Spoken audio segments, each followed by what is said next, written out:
yesterday, this committee released a legislative framework for compiling a solutions-based energy package in this Congress, and it consisted really of 4 areas: modernizing infrastructure, 21st century energy workforce, energy diplomacy, and efficiency and accountability. And we do want to make sure that we coordinate this closely with our Senate counterparts and also working with the Department of Energy. And we welcome the constructive engagement in those areas and appreciate the discussions we've had thus far. Also know that we have had, that the Department is preparing for the release of the first Quadrennial Energy Review, QER, focusing on energy transmission, storage, and distribution, and we further understand that the effort will include some legislative proposals to Congress, which should complement the effort underway before this committee. And while we've not yet received your recommendations, we look forward to working with you, reviewing those in a timely manner to find agreement of common interest. And I appreciate that willingness.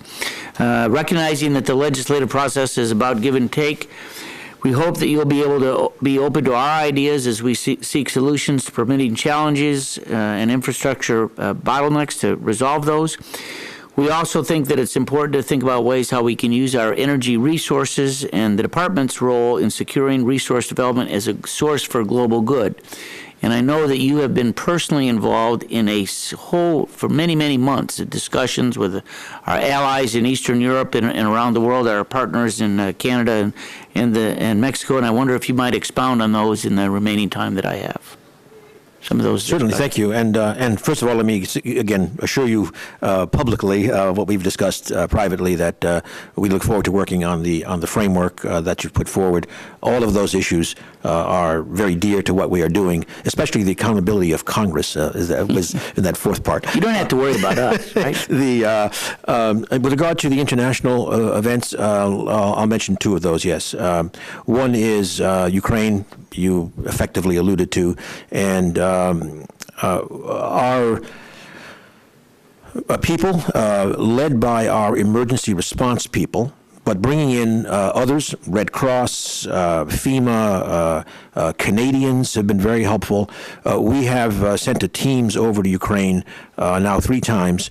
Our teams, I want to emphasize, did not write the winter contingency plan, contingency plan for Ukrainians, but led them through the process of how to do that, and they wrote an energy contingency plan.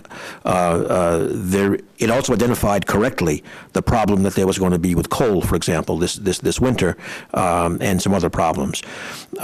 So that's gone. That's been very, very, very well appreciated.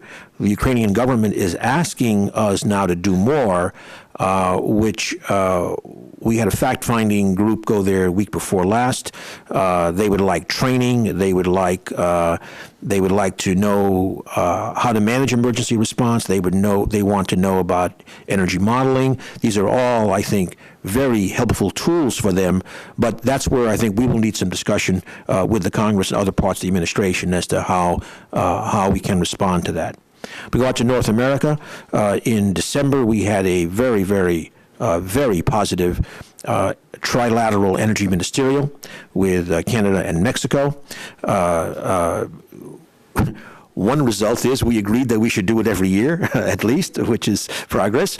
But, for example, we signed an MOU that we've already launched the work on through our Energy Information Administration on energy data integration. We really don't have a lot of data integration across the borders, or in some cases, the same data. It seems to be different. So that's just one example. I'll mention a very interesting example. In the trilateral, our Mexican colleagues, Minister Joaquin Coldwell in particular, gave us an extensive briefing on energy reform in Mexico. And while there's been a lot of focus on the hydrocarbon part, I want to emphasize the reform on the electricity sector is equally ambitious and will open up many more collaborative possibilities. In fact, they said more electricity integration is something that Mexico would like to work with us very, very closely. So I think those are 2 areas of some of our international work, different in character, but both very important. Great. Thank you. Yield back.